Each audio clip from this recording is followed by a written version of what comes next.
mystery. I tell you right now, the future is ours to make, and a new world is waiting for us to create. If we all start thinking unity, we can make this world a community. One people, one community, unity. If we all start thinking unity, we can make this world a community. One people, one community, unity. No matter what you believe, no matter what you say, no matter who you are, love is the way. No matter what you believe, no matter what you say, no matter who you are, love is the way.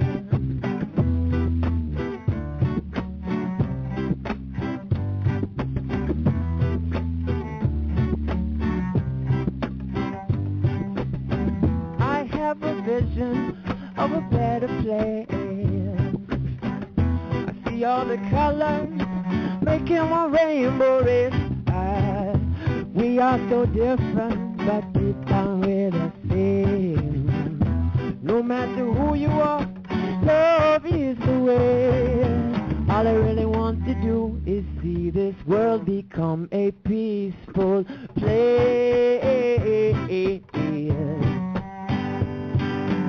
All I really want to do is see you heal yourself and put a smile on your face.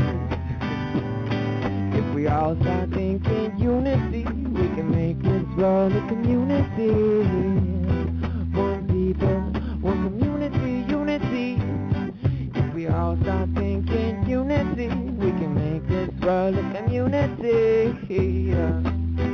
One people.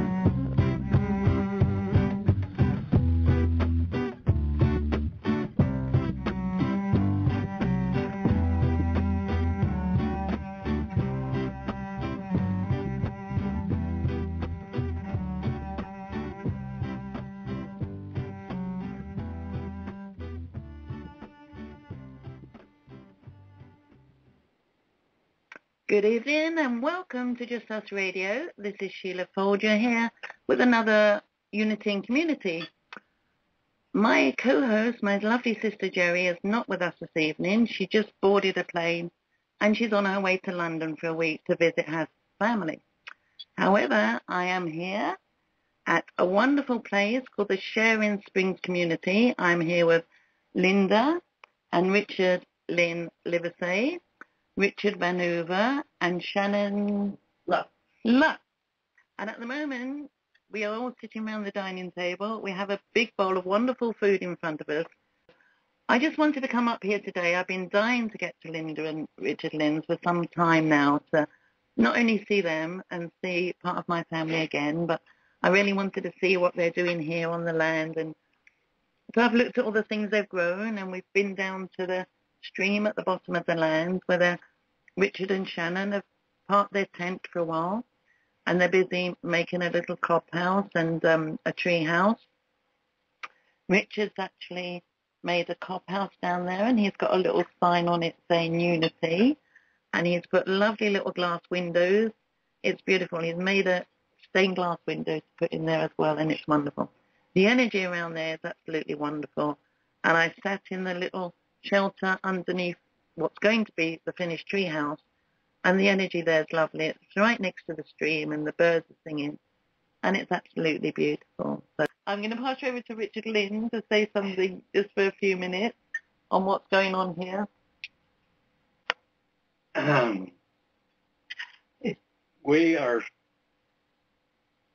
so happy to be able to help create a place people could come to, and not only engage in building and the surrounding environment, which is we have an acre behind our house in the middle of a city, and yet we have on one side a forest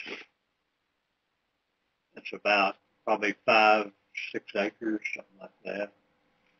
And it feels like you're in the woods, especially when you walk out and start walking down the path that is the community. Richard and I are experimenting, and we have, first of all, we found a place that had a lot of raw materials.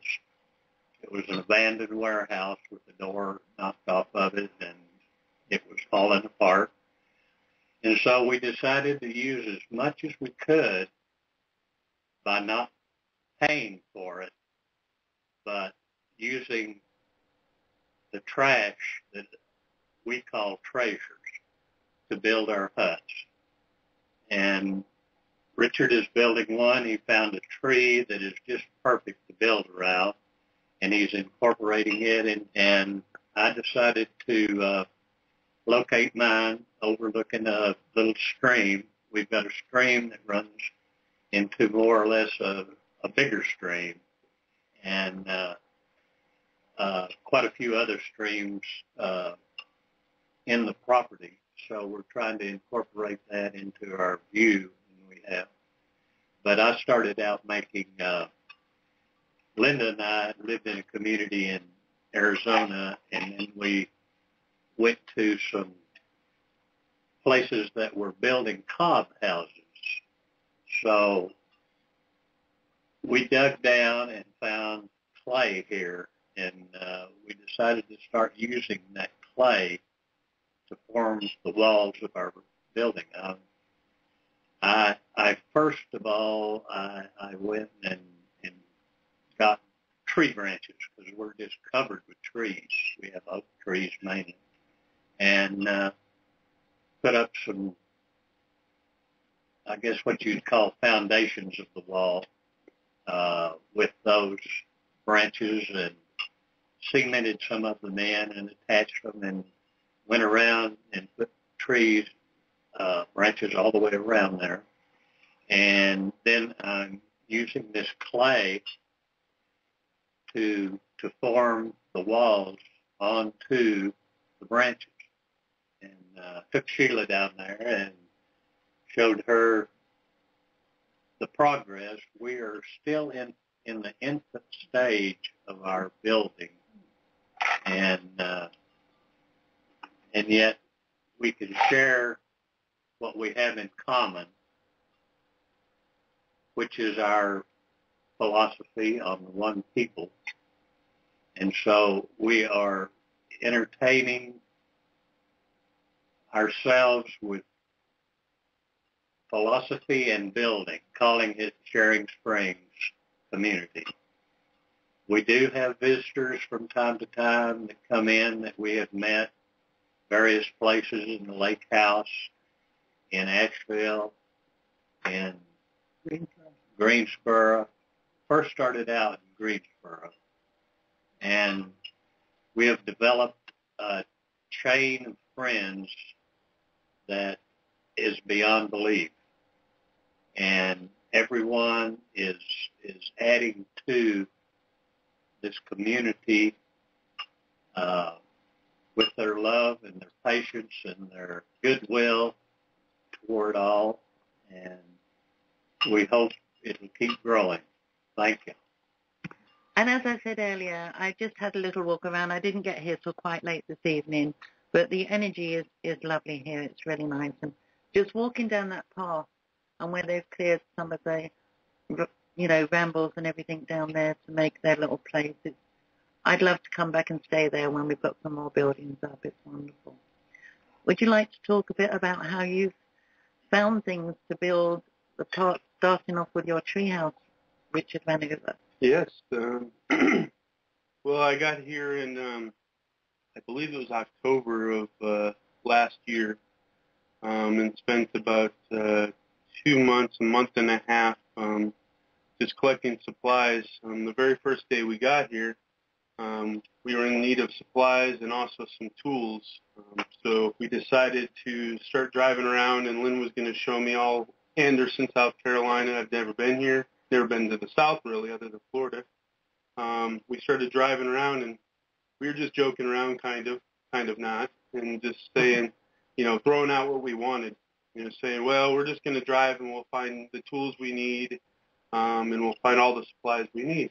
And we probably went a block and a half and saw this guy selling some tools on the side. Decided to stop there, and we ended up picking up all the tools we needed. There was 4 or 5 different tools, shovels and rakes and I don't know what else, a pick, I believe, and for about $5. We got back in the car, and I immediately said, okay, well, we'll just find all the supplies we need right away, too. They'll just be right here. And we literally went, I want to say maybe 60 feet across the street, straight across the street. And we were driving, I told Lynn to stop. I noticed some lumber off to the side behind a fence that had a whole bunch of bushes and stuff. Jumped out, and it was this giant piece of property with lumber, everything all over the place. It had fence around it, but there was parts of fence missing, and there was no signs telling us to keep out. No, nothing. Basically just abandoned. It looked like it'd been there for years and years and years. So I coined it the 5D store. Said everything we need for free. Here it is, just like we created. And we spent, weeks after that just collecting truckload after truckload of beams and bricks and cinder blocks and plywood and all different types of lumber and cement tiles. And pretty much that's what we've used, other than getting a couple other things here and there, for both of our houses at this point. My house only has a roof on at this point, no real walls, but want to say 100% of all my stuff is from that place. So at this point in time, I haven't put any money into the property, so we are on track as far as just trying to gain things from the area, but we're kind of throwing that out there again today that we need some more supplies, so there's another 5D somewhere around the corner. Wonderful, yes. That's what we're all doing now. Everything we put out there is coming back to us so far. And you do have quite a large tent down there as well. Yes. Yeah, yeah, so that's where we're living now. So, but we've been there. I was in Florida, left in November, so I've been out in a tent pretty much for the last 4 to 5 months. So it's enjoyable. Yes, and Richard, I know you've been traveling all over the place. I'd like to come back and speak to you about that later. Definitely. Are you ready, Linda? Yeah, I'm ready. They're talking about building, which is beautiful, and I love to watch. But of course, I'm not building permanent buildings or anything, or huts or anything else, but I am keeping, planting, loving everything that's here. Birds, squirrels, lizards, bumblebees, learning to communicate on the level that they're on, because I feel that nature is our encyclopedia, really. And I had known that a long time ago, so I learned to get over my fear of scorpions after that and learned to communicate with them, so I always knew where they were. Linda, you know I'm a Scorpio, don't you? That's why you guys can be together now, right? So anyway, it's an ongoing process of learning to be able to communicate with everything in nature. And so I spend an awful lot of time off and on the deck, don't I? And I just have meditation whenever it feels right, or get in touch with nature, whatever. I don't really meditate anymore. I used to for years. But it's like my life is meditation most of the time. Absolutely. And I get teared up most of the time at joyful things still. I don't cry much at bad things or horrible things. I cry. Yeah, things that hit you in the heart. My heart, yes. Yeah. So we've had a wonderful time. We've had people in and out of our home since the second week in August, except for a brief 2 or 3 weeks, I think, when Richard left. And it's like, who needs to be here is here at the right time for whatever reason. And we're not even any of us know that. Can you speak up just a bit, Linda? George is saying that you sound a bit muffled. Well, my voice doesn't carry very good. We have had different people through here, it's like August, and every time is who needs to be here at that time, and whoever needs to be here with them at that time, for whatever reason. And I feel like we're just kind of a hub for the people that we know that would like to come and share and grow and heal or whatever. And I just feel wonderful about it. And it's a beautiful place, yeah, it's really nice. I like to speak on the whole like place to heal and stuff, because for me, I was here a couple months, a month and a half or so, and then went away for several months and then came back.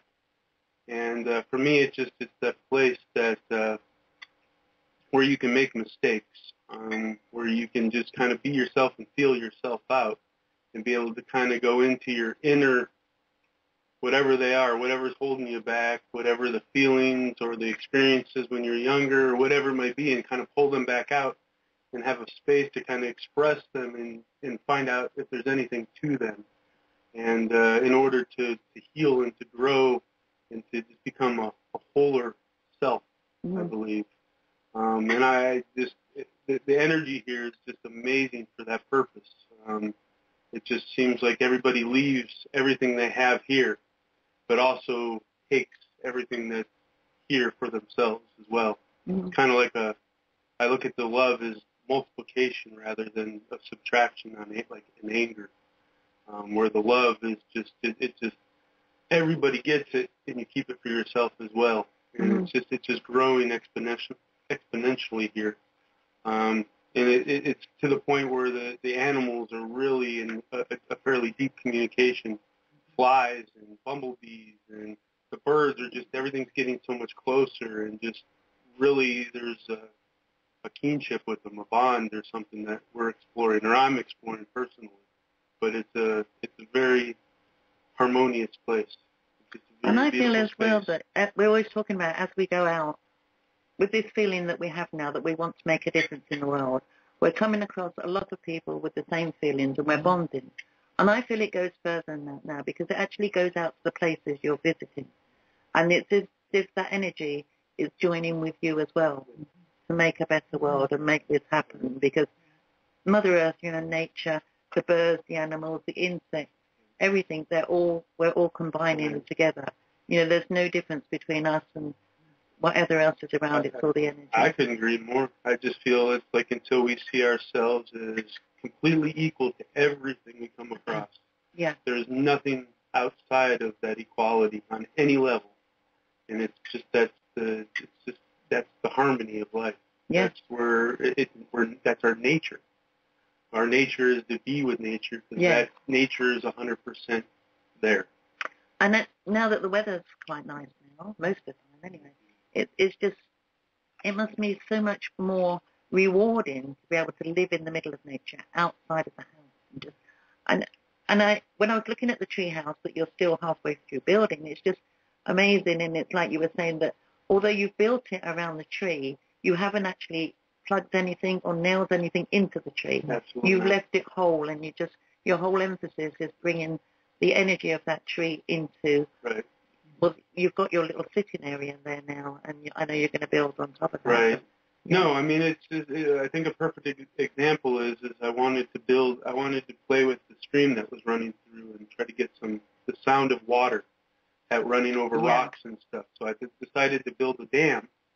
And as I was building this dam, a thought came in, it's like, wait, why are you trying to control the water in nature? You got to work together. You're not in control of all this. So I decided that it would be a dam that didn't dam anything up, that the water would just run through.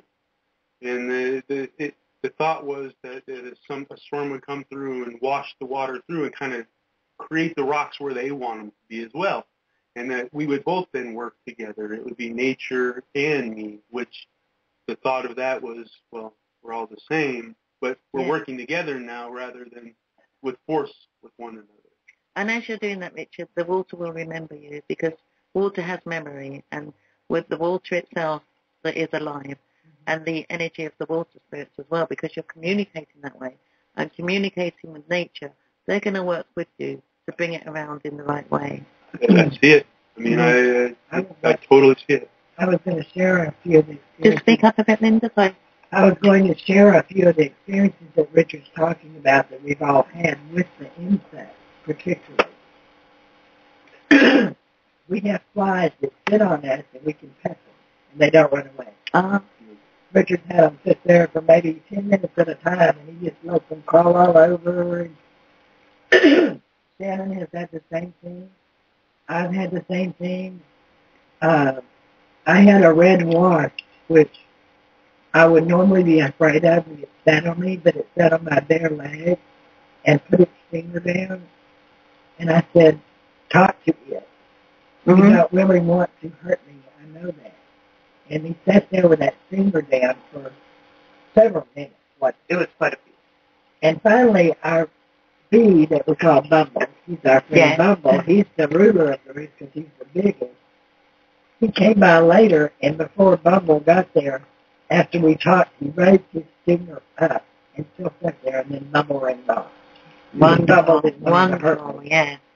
So there's just all kinds of stories like that. I mean, I've always been like that with insects as well. The other day, I had my grandson, and we were outside. I was making a camp and doing all sorts of weird things, weird and wonderful things for a 6-year-old. But a big bumblebee was flying around there, and I said, he was just like going to him, and I started talking to the bee. And he said, you're always talking to bees. I said, well, they can hear you. Talk to them, and they won't harm you, Not that they would harm you anyway, it's just that you're getting tense and upset and worried about it. But if you talk to them and tell them you love them, then they have a different attitude towards you as well, I think. Well, to finish just that part of it off today, I learned that we kept talking to Bumble, and he never would come sit on us. We were wanting him to, right? But he'd get so close and then he wouldn't. So today I looked at him and I said, you really don't, I didn't say it out loud, you really don't want to talk, you want to feel, right? He came right up to my face and just hung out right here. So the idea was, I'm going to quit talking to him, I'm just going to communicate with my feelings. Yes. For me and him, that's the way it will be. And that's telepathy as well. It's the feeling, but you understand what they're saying. Right. You don't need the words. No. Yeah. Which is what we're learning about. Yeah. Wonderful. So, Shannon, how long have you been here now? Oh, about a month. And what do you think of it all? It's been a ride. It's been a growing experience for me, very much so. It's funny, everything I've been doing with the land has kind of been mirroring the changes I've been going through in my life, because I've been really into the gardening, and in doing that, Linda and I have bonded just greatly on that whole front, and it kind of taught me a lot of things about, taking charge and making decisions and going with my gut instinct. Because if we sit there and try to bust out the numbers of seeds and the rows we want to put in and the plants, and it just never happens. I got to go down there and just say, okay, this is the space I'm going to use for this. This plant will probably, okay, and just do it. It's been a lot of letting go of insecurities of what's going to happen. Is this going to be right? I don't know. You just kind of got to go with it and, nurture it the best you can, and kind of be able to feel it out. Like with the soil we've been working with, it's great for building cobs, not so great for building a garden bed. So we've had to, work with the soil and adding lime to it to break down the clay. And then what else do we need to do to provide this nurturing environment for these little plants that, found and are growing, and it's just like, wow, this is an awesome plant. Can't put it in a bad environment. And it's kind of what this environment has been to me, like a good growing environment. There's good soil quality in this environment, And that's what Richard was kind of talking about earlier with this being a growing healing space. It's because I believe that what the overall feeling I get is that of love and acceptance. Yeah. Here, it's a very openness And, you know, sometimes it can hurt being transparent for a minute or two. But, you know, once we learn what we're supposed to learn, we tend to look back on things and reflect in a positive light. And so this environment has kind of allowed us all to reflect upon ourselves while observing this wonderful life we have. And it's because people don't realize that you are actually communicating with the animals and the land and that while you're actually sending out that message and it's coming back to you. But sometimes it takes a while for people to understand that. They keep thinking, right, rather than just what we call now, what Jerry has termed inflowment. We're just working in inflowment. And as you're doing that, you're telepathically communicating together. I'm just, Richard is sitting next to me at the table here, Richard Vanover, and he's just passed his hand to me because from nowhere there's this little caterpillar that's just walking along his hand now. It's absolutely beautiful. So he's obviously trying to come in as well and saying, yes, we're all helping you. A great example of that is when a couple of weeks ago we had set a mission to clean up the side of the road bordering the property because it had just been littered with trash. We had literally watched people stop their car and throw bags of trash onto the property right by where it would wash into the creek and go down. And so Richard and I went out within a couple hours out there, and if anybody knows anything about South Carolina woods, they know that everything sticks to you and everything sticks to everything else, and everything has thorns. So in order to retrieve all this plastic and glass and everything else that shouldn't be back there, we had to traverse a lot of these thorns and everything. And the whole time I remember thinking to myself, I'm just going to put out the intent to the land that I'm helping you. Please work with me. Please, you know, don't hurt me. I'm trying to help you. And the whole time I was just diving into prickers, just going for it. And I came out unscathed. The one time I fell, a pricker, a perfectly healthy pricker, about an inch long, normally would have torn my arm up, let go, as if it was to say, oh, you didn't mean to fall on me, I'm sorry. Wonderful. And, you know, it's just a good example of when I was talking to the land and saying, I'm trying to help you, and it listened. Yeah, put those thoughts out there, and the universe definitely conspires with you. For sure. I mean, they want the earth to change. They want the earth to grow. They want everything to happen, and they're here, as well as us, at this time, at this special time in the earth. You were just talking about We just talked about that exact thing, that each tree is choosing to be here right now. The plants are choosing to be here. And they're just as important as I am. There were no difference. And to see that, I mean, it's just playing out on so many levels in front of us right now. And you see what happens, that's always been happening on the show with Jerry and I. We created the shows, and we don't just pick people to come on. We look at people, and if they really speak to us, you know, in our heart, we ask them to come on and be a guest. And because we've been doing that, it's been great inflowment, and we've created this really kind of special place where we can talk about different things that, and, you know, I talk about different things to Jerry, but that's why we work so well, because although we're together and we're hand in hand and we're supporting each other, we both have different avenues and different parts of what we're here for. So it makes for great radio that we can have that contrast. Right. Yeah, but it's just great that the people that come on and join in the space, what you were saying just now, I find that I'm saying things and everybody says, that's what we were just talking about. You know, nothing's a coincidence. No. It all, as you conspire to do something, the energy will come towards you to make that happen, and you'll find all over the place there'll be these little synchronicities and things just appearing. Another thing I wanted to add is we're learning about manifestation. Manifestation is receiving gifts just because you are there. There's nothing. One example, when Richard was talking about, we went out, we put out the fact that we needed some materials to build the huts. And voila, we found materials. We found our 5D store that had all kinds of materials. Well, when that happened, we stopped, and I saw a pecan tree, and I started picking some pecans, and Richard was there, and we were saying, well, I said, what am I going to put this in? And he looked about 3 feet away from him and said, how about this? And picked up a bucket. All the time. Wonderful. I want to come back to Shannon again, because just go through your background, because you're a chef, aren't you? You had a restaurant where you... I had owned a restaurant last year. Did a lot of cooking, a lot of baking. Really a lot outside of the kitchen. I would have rather been in the kitchen a lot more. I did a lot of the managing and running of things and people, which I didn't really like that part about it.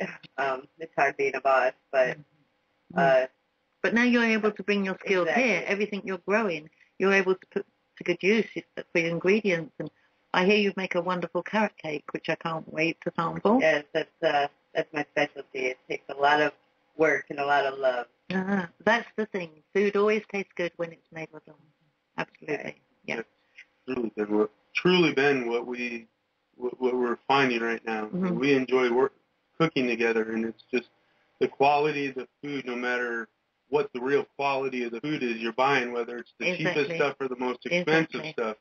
It's just when we can completely tell the difference of how it tastes based on our attitude as we're making it, our attitude as we buy it, our attitude, and just being able to go back and to see, oh, this is why this was, this is why this is, and really being able to see that when you're in that heart space, when you're just in that love, that everything has symptoms to it. It plays out on every level. That's what I keep trying to put out there all the time. We know there's all these weird stuff going on. This brain is with whatever, and it's getting worse all the time. And the GMOs, and they say, like, wheat is poison, all these different things. And although we try to eat the best food we can, organic, and if it's homegrown, still, if you put that energy out there and that connection with the food and the connection with your biological computer within inside you, that will counteract that, because what you think in your mind, what you feel in your head, will translate to your health inside with your cells and everything.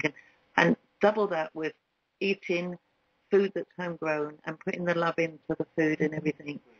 That's how we'll overcome it. That will make a big difference. Right. I mean, we start to see who we truly are. I mean, I've, for years now, about 15 years now, I felt like, or I've been aware that maybe I'm the one creating all this. So I've put it out. We were all talking, me and Shannon especially, that we're kind of like scientists, just experimenting. We have hypotheses every day, and we throw them out there, and we see how they play out. And it's just, that's really leaving my job, selling my house, going to just out and not just having what I have in my truck, and that's enough. I mean, I believed it. I read about it. I thought about it a lot.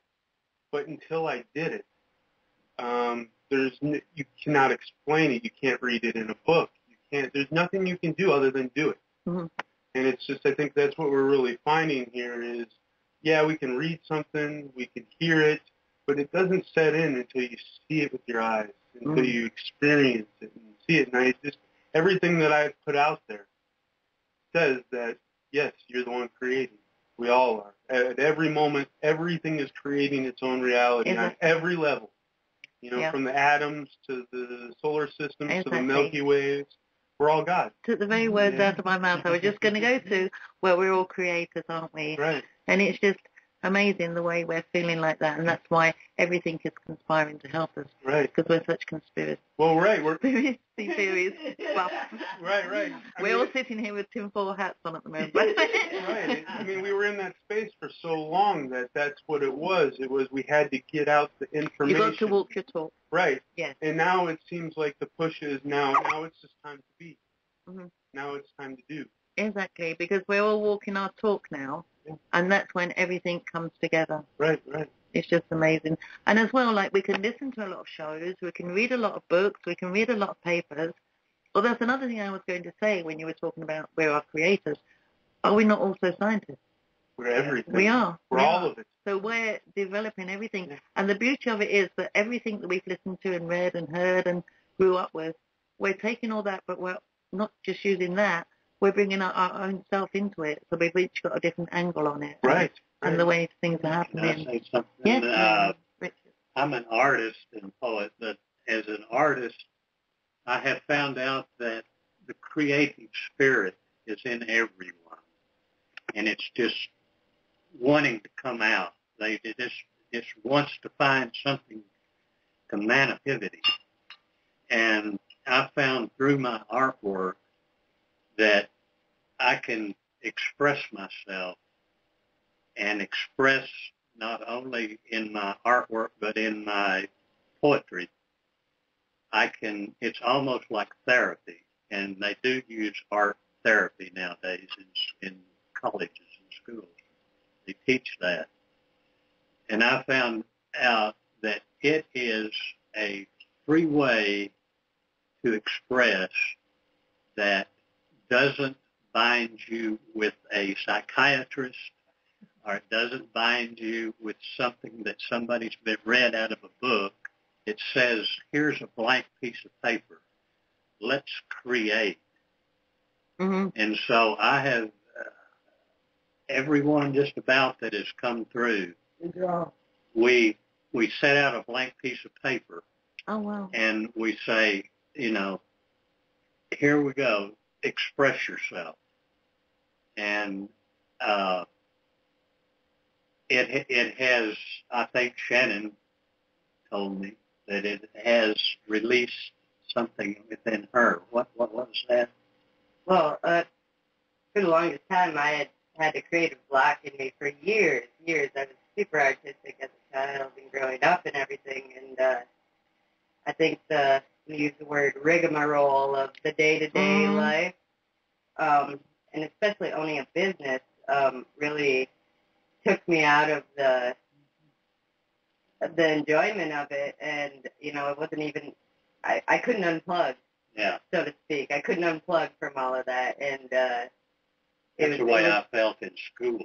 Exactly. Because you're just taught to keep going all the time and think.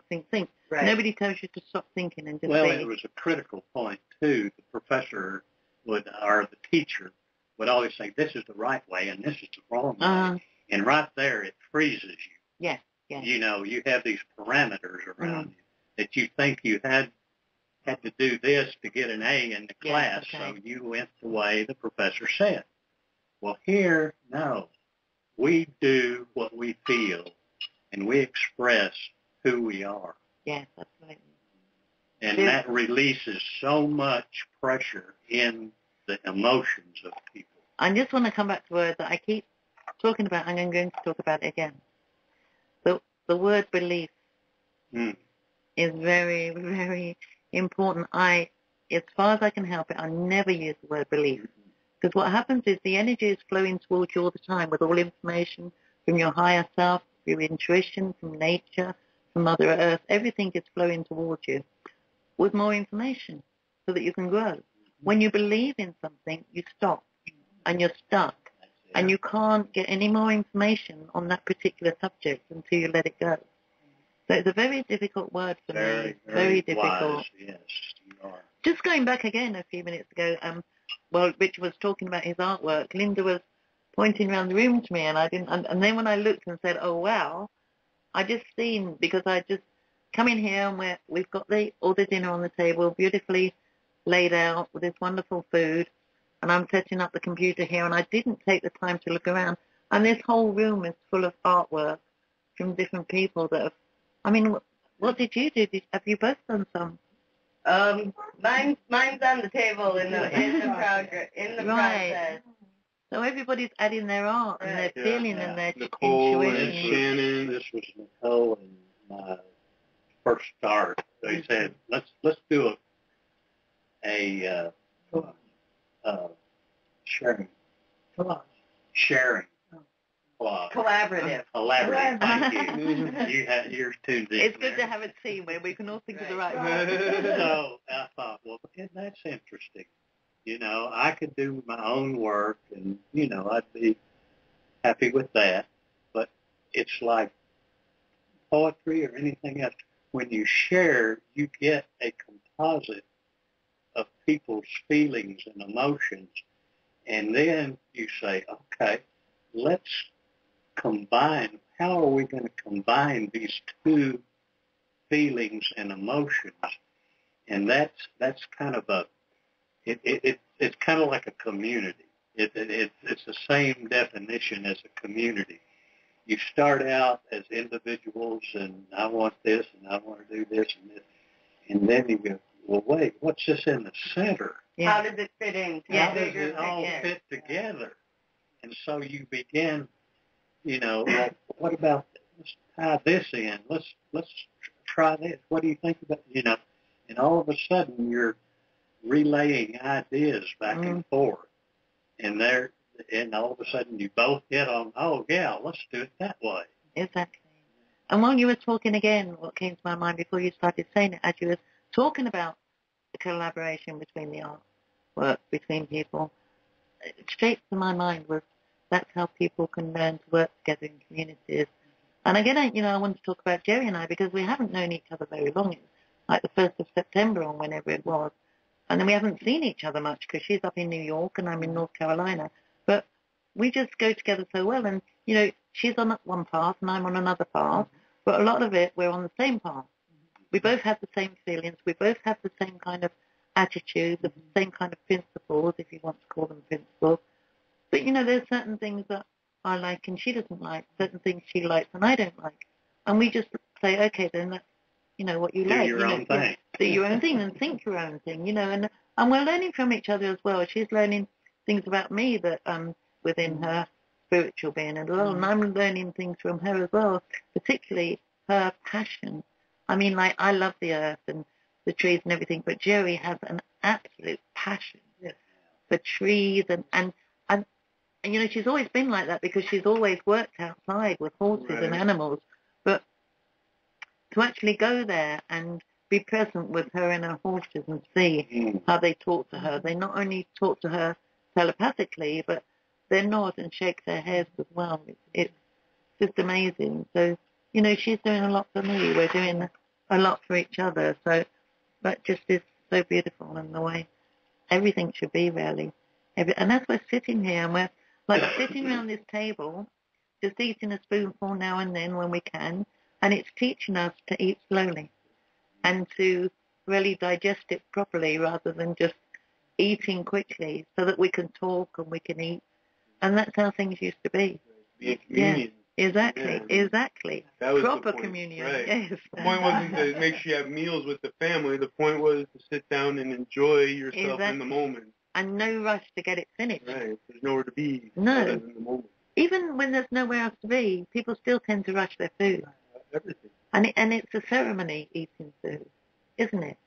It's just beautiful to be able to sit there and it's really nice that we have a big bowl full of vegetables and beautiful sauce that Shannon's made and a little bit of turkey and different things with a spoon, and we're not cutting things up, and it's just so soothing and so nice, and the energy is building and it's getting stronger. And we're also sitting around the round table. There we go. Yeah. The round table energy. And you brought in the fact that not only do you enjoy the food and make it, part of the process, but the people that you're sitting with, that is forming we're all eating the same thing, but we all are individuals that are collective now, doing one thing. So that brings in a different, a different attitude, perspective. Yeah. And it's funny because I arrived here about 5:45 or something, not that long ago. So that's how long I've known Shannon. We haven't spoken before. We haven't friended each other on Facebook, and now we're sitting around this table, and I can feel all the energy, and I feel really close to Shannon now. And it's just amazing how that works when you're sharing a space with the right perspective and the right intention. It just gets stronger, doesn't it, as we're sitting there? Every moment. Brother, we laugh all the time because It happens all the time. Telepathy. We'd laugh, we tease each other going, I was just going to say that. Yes. I was just going to say that. I was just thinking that. Or not even using words, but go to do the same thing at the same time. Yes. That's the inflowment as well. I'd say about 5 times a day, Linda and I look at each other thinking the exact same thing, and we just look at each other and know we're both thinking the same thing about whatever's going on, and just kind of have a little laugh to ourselves about it, like it's a private joke or something, but it's all out there, you know? Yeah. Because we're not just scientists, and we're actually Imagineering. We're Imagineering, and because we're bringing that into inflowment, that's where it's going in the right direction, and nothing but good can come of it. There's nothing bad. You know, there's nothing bad exists, I know that, but what I mean is on the philosophical side of it, you know, it's going to take everyone to a new dimension. Yeah. And just like being so close to nature and doing your part, Mother Earth, and look after every living being. And even, you know, like rocks, I know you've got these little rocks built up there. They're beings as well. Everything's a being. So it's just that we've never seen something that we're not. We've never experienced something that's not alive or hasn't been alive. Everything we've ever experienced is all God.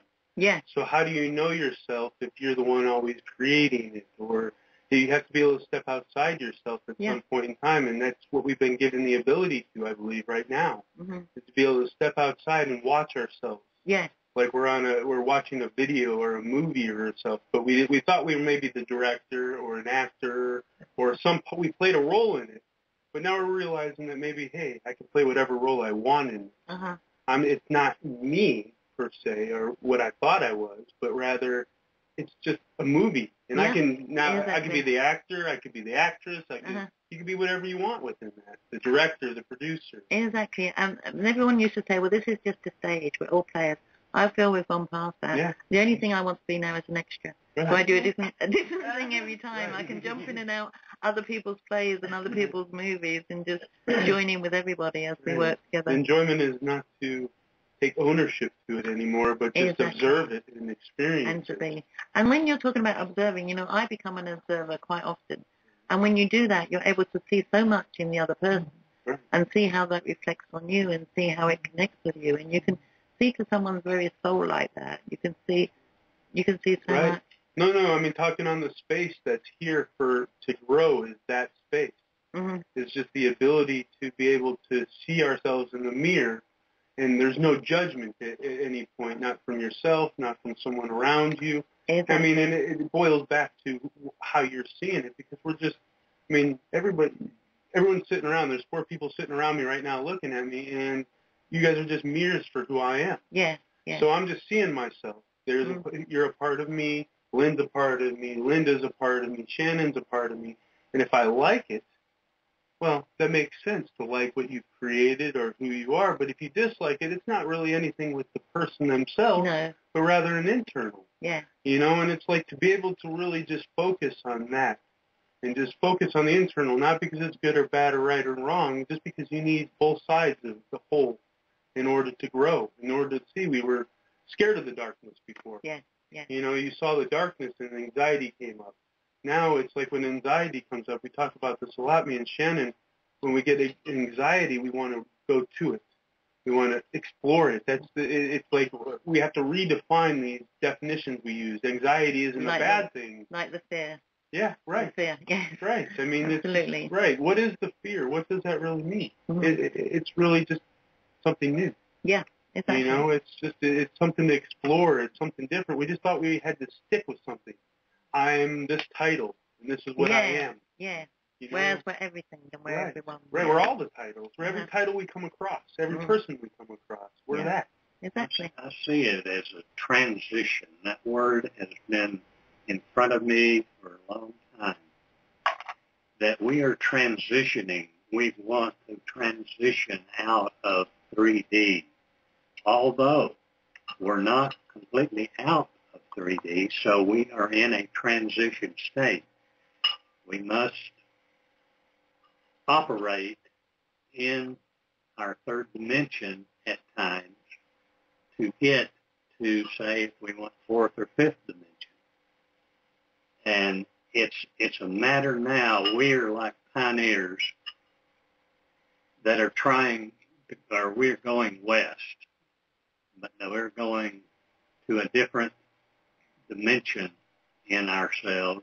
And to do that, we've got to go through some gates. We've got to open some gates. We've got to dig some holes. We've got to chop some trees. We've got to carry some wood. And yet we can stop and we can sit and we can either talk or we can meditate, or, in other words, the choice is ours. But we as a people, it seems, want things now, right now. We're very anxious to get to this destination, and there is no destination. There is. That's the point. That's the point. That enjoy the journey. Mm-hmm. Understand that it is all a journey, and we are transitioning into I don't want to use the word what. It's a transitioning of what we know we are. Yeah, absolutely. Yeah.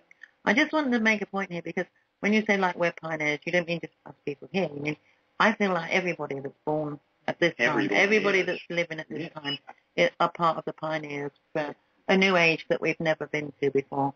And I feel that we moved past 3D a long time ago. I mean, I haven't been in 3D since I was born, I don't think. I've always been up in the air somewhere. But yeah, so we're all in this together.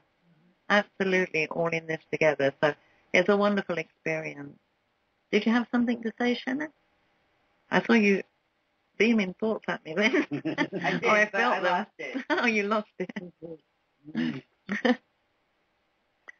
So I guess, like, at some time while I'm here, I'm going to sit down and bring out my artistic skills and do something as well.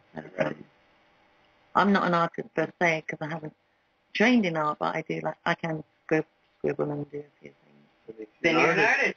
Yeah, an artist. There you go. An artist, everything. An artist expresses themselves, and it doesn't matter if chalk on a sidewalk or have, canvas and oil. It's all expressing. And I caught myself last night, because did any of you see what I posted on Facebook when I forwarded Chase's post there, Chase Binnie, who has given us permission to play all his wonderful music on the show? So out of nowhere, I got an email, and there was this YouTube from him teaching people to play the guitar. Yeah, and I saw that. I was looking at it, I'm thinking, I don't play the guitar. I don't know. And so I put it on Facebook to Chase, and I said, Chase, I love you, my soul friend, but I don't know if you sent this to me by mistake. Now, here's the point, because I said, I've never had a guitar. I don't know where any note is on any instrument. My fingers don't move like you, and I can't even play the drum I made properly that you showed me how to do. But your music is beautiful, so I'm posting it here so other people can benefit from these lessons. And I said, I was born without a note in my brain. And I'm tone deaf, I can't even sing. I said, so you just carry on playing and I'll carry on dancing. And I posted it. And then he came back and laughed and said, I love you. And as soon as I posted it, I thought, oh my goodness, how can I dance if I don't have any music in me? That really hit me smack in the face as soon as I posted it. And I thought, you silly person, that's your expression, to dance with the music. So that caught me. Limits this is a thought, right? Yes, exactly. So I do hear the music, just because I can't produce it with my physical being. I do feel it and I move with it. And, my movement to music is good. Right. I have a very good sense of music when I'm dancing. So it just means that for me, I feel it more than hear it, or that I can, what's the word I'm looking for? Translate it or express it. Yeah, I can't express it through music or instruments. Saying that I probably could if I'd had the experience of doing it. So my way of doing it is to express it through my spirit when I dance. Yeah. No, I think we all have that creative side, but we think it may have something to do with the way someone else does something. Yeah. Now it's like, no, I just created the way I created it. I don't have to describe it in like, oh, it's because of Beethoven did it this way or someone else. Exactly. I'm just expressing myself, me. Yeah. Here it is. Yeah. This is my art. I'm the value, so here's my form. You know, I'm sculpturing, I'm a scientist, I'm this, I'm that. I'm all of it. And when you think about it, what's good if everybody play music if there's nobody to dance? Really? Good idea. What I would like is I don't usually participate in this collaboration, but I told him my art may be in the way I wash dishes. Uh-huh. I'm very much present and enjoy the process. I always know when she does dishes. I always know. It's beautiful. It's the way I put them together. It's the way I put them in the sink. It's the way I take them out of the sink. It's the way I stack them on the towel. And I said, I can probably put more dishes on one towel than anybody I know. Don't let her fool you, though. She is a master gardener, too. She has created with her thoughts and energy and brain. She has created a place for us to enjoy learning from her and growing our own food. Absolutely wonderful. And I've seen you spinning around on your chair to the music. I've seen you doing your own dance, moving your arms and flowing. We're going to have a break in a few minutes, but I just want to say something else, because I was sitting here next to Rich Lynn, and we're the only ones that don't have one of these beautiful necklaces. And I want to apologize to people listening as well. You can hear me typing. I'm not able to mute myself because we're all just sitting here talking. But and Nicole made these necklaces for you, yeah? Yep. And you each have different stones. Is there any reason, did you choose the stones, or did Nicole? Actually, it was kind of a joint effort. The rose quartz I had bought last year, I bought just a group of rocks. I just read something, and all of a sudden it felt like I needed to go get some of these stones. So I just went out and picked the ones that I felt a bond with. So the rose quartz was for love. I just have it inside me that's the ice maker. That's just in the middle of it. So Richard says randomly, ice maker. I'd just like to explain that we just had a note. We heard a noise. It was the ice maker. We worked this together. Yeah, I mean, it was a rose. It has nothing to do with the necklace. Right. Ice maker again. No. But yeah, the rose quartz I had, it just represents for me love. And then this was a blue sapphire that she gave me, and it kind of has this glare, this glimmer in the light. And because she had given it to me, it just felt like that's what needed to go together. And to me, this is just, it is like that representation. You've got another little one on top of that. Yeah, that's the little blue, blue sapphire. Yeah, and it's got like the little shimmer to it when you see it off the light. I just find it amazing that why didn't you get one, Richard? I didn't have a stone. Oh, poor you.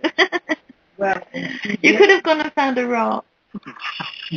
Well, I asked her about, Linda and I took a cruise one time down through the Bahamas, and I picked up a brain coral, but it's about the size of a softball. And so I said, "This is a little large, isn't it?" And she said, "Yes." It'd be like a Mr. T thing or something there. Yeah. So that was the only one I could come up with. I think he'd look good walking along with this big rock. She spent a lot of time on each one of these. Oh, God. So, and what was how did you choose your stone, Shannon? Well, I was drawn to this beautiful stone. There was just rainbows all inside of it, and then the light, it just glimmers like crazy. And what is it again? It is citrine. Just for the people that are listening. Citrine, and the stone really has a cool energy because it, unlike some other crystals and stones, it doesn't accumulate negative energy. It never needs to be cleansed in that manner, you know. It promotes basically optimism, happiness, well-being, and basically exchange and like buying and selling of things and just well-being all around, and I just pretty drawn to it. So we're gonna put the intention on it now for not buying and selling, but for trading. Yeah. Exactly. Yeah. Yes. Yeah. And Linda, what was yours again? This is an amethyst, and I didn't choose it. She chose it. It's one she had already started making before she arrived, and she didn't know who it belonged to, and she said it belonged to me. And then she gave me a 2-page description of what all it's for.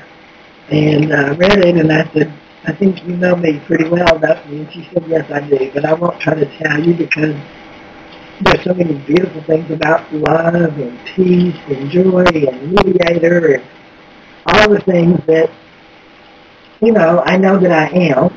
Not to brag about. I just know all those We're not things. talking about bragging. We're just having a discussion that we recognize who we are. Yeah. And when she gave it to me, of course, she and I have this. I'm not going to cheer up.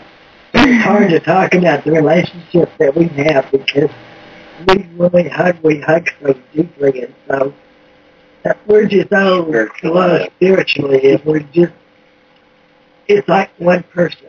We've created this other entity between us, and so it's like we're one. And we know that anyway, but I'm just saying with certain people we feel a different. Yeah, I had an amazing experience with Nicole up at the sanctuary when everyone else went off and I decided to stay there an extra day. That's when, because she wasn't part of our meetup, but I stayed there an extra day with Milo because I wanted to go for a walk up in the mountains. And then, so I stayed with Nicole and Susan and Brenda and Laura, and we had an amazing time. No, you're okay. No, she's one of the people we're talking about that come here, and she loves to play her ukulele, but she's never had lessons. And so she's taught herself. And she loves to sing, but she's never really been around people to sing with, so she's almost not tone deaf, but she was struggling right there. And she's never, ever written a song. Wow. She wrote a song every day she was here. And she left here, and we had suggested that she hook up with people that play ukulele instruments and that sing so that she could be in a group with them and learn how to... Yeah, because people... She sings everywhere. Yeah, because people seem to think that to be able to write music, you need to compose like on the notes, but you don't. She knows how to play, so all she needs is the poetry to go with it. Well, so when she called me a few weeks ago, we were talking about it. And I said, are you still writing a song every day? And she said, no, I don't do that anymore. I sing every day to whatever's around me. If it's a plant or a flower or a worm, or she sings to everything. So we have pictures of her singing to chaos. Oh, well. And singing to the dog. And she sings to a tree. Went down to the flower of life and sang. She said, I want to sing and be in touch with everything around me. So I don't have to write it down anymore. I just am. Yeah. And it's the knowing. Yeah. Okay, so we're going to take a break now. We've just gone over the first hour. And I think what better for the break music to play our Chase Binnie again with Together. Enjoy, and we'll see you after the break.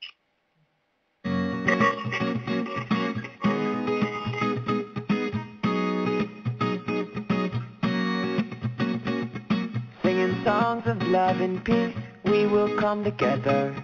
Make this world better when we come together. Singing songs of love and peace, we will come together. Make this world better when we come together. We all in this together. We all in this together. Make this world better when we come together. We all in this together. We all in this together. Make this world better when we come together.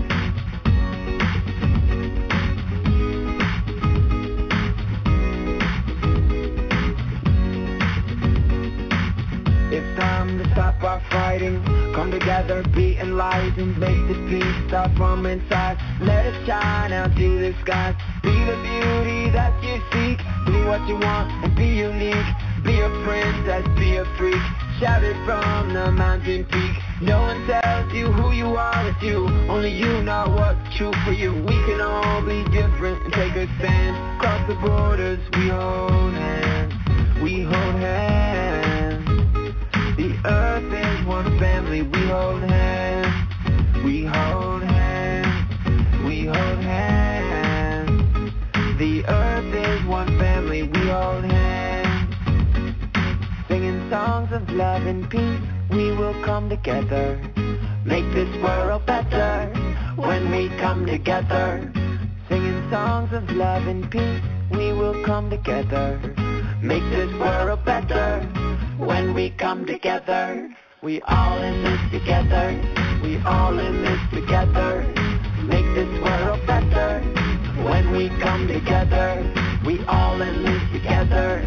We all in this together. Make this world better when we come together.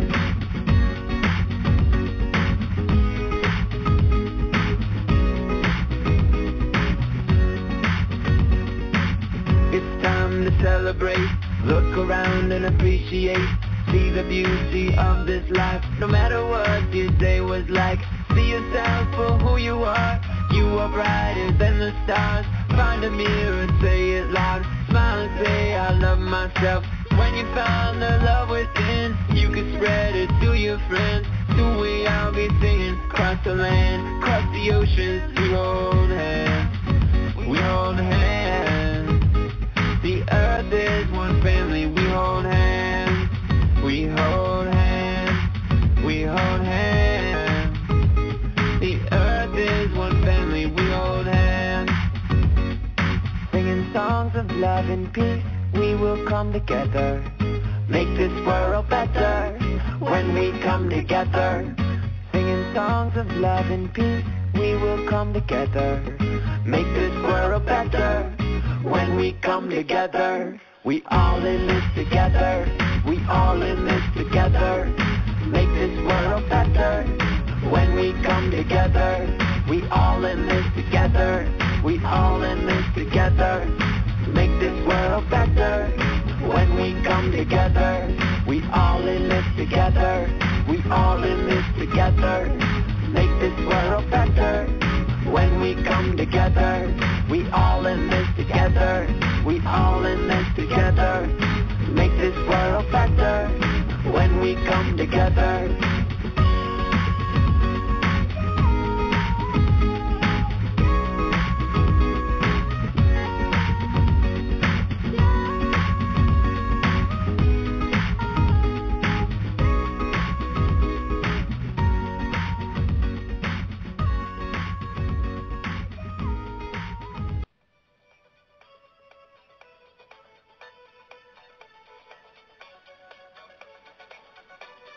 Join us on Just Us Radio Network for our shows Inflowment, Unity in Community, Numbers in Time, The Indigenous People's Voice, One Point of View, Walking the Talk with Kurt, and the People's Round Table. Check out our website for information about upcoming shows. Just ask Google to find Just Us Radio Network and you will find links to our website and to our Blog Talk and Facebook pages, as well as to our podcast where you can subscribe for automatic downloads.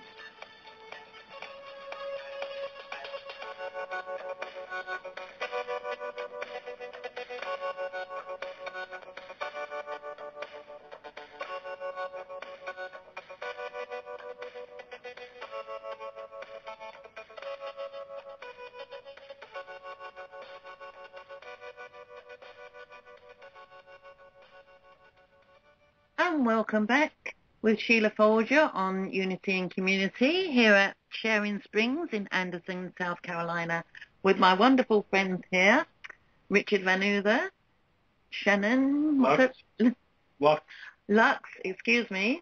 I've just met her a couple of hours ago, so that name hasn't stuck in my head yet. Richard, Lynn, and Linda Livesay. And we've been having a wonderful conversation on how you've been planting things here, growing things, understanding where to go and pick up things for free and bring them here to utilize. Just how you're beginning to, well, it looks like a tree house to me, but it just has no upstairs at the moment. Right. It's a wonderful veranda area. And for the cob house you're choosing, I've also got someone else here who's going to join me because I know that he has now got some land and he's starting to do things on that. So I'll see you, brother Twodog. Are you there? Oh, CEO. How are you? Dohichu, how are you? Dohichu too, brother. I'm good. Oh, star. Uh-huh. So you've just recently moved on to a large plot of land there now as well?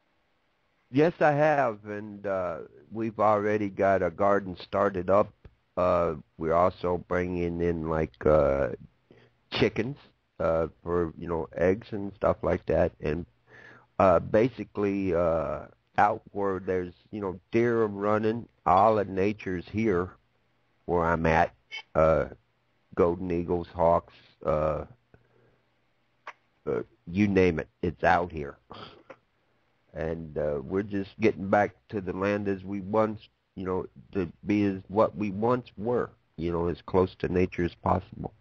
Yes, and we've spent the first hour talking about how we feel so much closer to nature here and how we're becoming in tune with nature, not only with the land on Mother Earth, but with the trees and everything that's growing here, but also with the animals, the birds, the insects. And we've been discussing here how the four of the people here at Sharing Springs have been learning to communicate with all living beings here so that they can grow things together. What are your ideas on that, Twodog? Well, there's a thing that was called Metakwa Asioesin, which means we're all related. Yes. From the smallest bug to the biggest fish. The standing ones, as far as the trees, they breathe for you as you breathe for the tree. So you cut the tree down, of course, you suffocate. The difference of being one with nature is to learn the understandings of how everything operates. As far as the two-legged, as people, we are caretakers of this land as far as our Earth Mother. Yeah. And that we take care of everything because we are that relation. So how do you go about when you go hunting or when you need firewood, so you have to chop some trees down? How do you, reconcile that with the being of the tree or the being of the... Well, if there is any wood to be taken for any burning or, like you have a council meeting out here or something else like that, I actually do let the tree know what I'm going to do. Right. I'm asking the tree for that particular limb or whatever. And as far as hunting in itself will go, if I hunt, I take tobacco with me. I actually take water with me as well. Well, we all have tobacco here. And what I do with the tobacco is, if I do have a successful hunt, I think, if I hunt a deer, I will thank that deer for giving up its life to feed my family, number one. And I will do a tobacco ceremony and put tobacco down. Mm-hmm. In remembrance of the swiftness of the deer or whatever that, whatever I'm hunting at the time. Yes. And I know as well we talked about how the food on the table, we're sitting around this round table, and the food on the table has been lovingly prepared from a small piece of turkey that were left over from before, from all the vegetables that were grown on the land here with love, and the spices and things that were put into it through love. How do you prepare your food? I know you always prepare it with food, but are you thinking about the being that's within that food as well? Oh yes, I mean even from the vegetables that we are growing, there is a common understanding even from that vegetable that we are related to. Yes. It is a growing plant. Mm-hmm. So it's a living thing as we are. And all things are to be totally, ultimately respected. because it's it's coming from our Earth Mother, our Makaina. Yeah. We're all here for the same reason, really, aren't we? Yes. Mm-hmm. The reason that we are this way is that we know, indigenous people have always known that we are nature itself in itself too. Yeah. Just as the four-leggeds or any of the other. Mm-hmm. We're here to take care of each other. Sorry, twodog. Linda's going to come on and talk to you in a minute. I just want to go back to what Rich was saying. I know you weren't on earlier to hear, but we were talking about how he started to build the tree house, but he hasn't touched the tree in any way or put any nails into it. He's basically just put the platform around it, held together with some other pieces but he's got the living tree in the middle, so he's very careful not to damage the tree and allow it to grow. What did you want to ask, Linda? This is my friend Linda, twodog. I'll see you, Linda. Hi, twodog. I feel like I know you already. I listen to the shows, and of course Sheila talks about you a lot. But she had mentioned today about the tobacco, and I wanted to know when you said you had a ceremony with the tobacco, would you tell me what the tobacco has to do with the ceremony? Oh, we were talking about, I asked you and Mashu if you would help us with an opening ceremony on the land here. And I was talking about the custom of when you help each other, you offer tobacco. So that's what we're talking about. What is the tradition where you're always using tobacco for even, to help someone? There's always a gifting. Well, there's ways of gifting people. Tobacco has been here for, since pretty much since we have been here. Tobacco is used for ceremonial pipe. In other words, we smoke it between each other as a understanding that there would be no lies between each other within the ceremony. And the thing, what I do is I'll raise the tobacco to the four directions, north, south, east, west, and I'll give thanks by sprinkling the tobacco on the say body of the deer in honor. It's an honor. I'm honoring that animal. So do you feel, twodog, that there's a special being essence within the tobacco because it's been part of the earth for so long?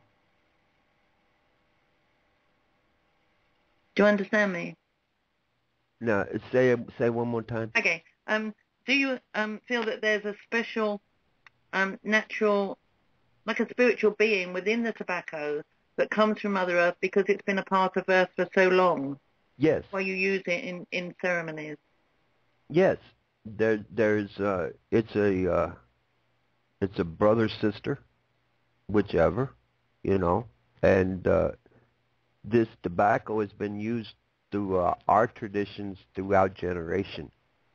Right. It's basically to honor the animal that I've hunted for its swiftness, its agility, its power. Power, right. Everything on the earth and everything, including the Earth Mother and everything that flies, walks, and crawls on it has energy, power. Mm-hmm. Yes. Including us. Yes. And like the energy we're doing right now. Yes. There's a beautiful energy surrounding us all now. I know you also do a ceremony, because I talked to you about it before, about blessing some other land, where you put tobacco in some little pieces of cloth and tie them up and wrap them around trees. Could you explain that to me again? Well, basically what this does,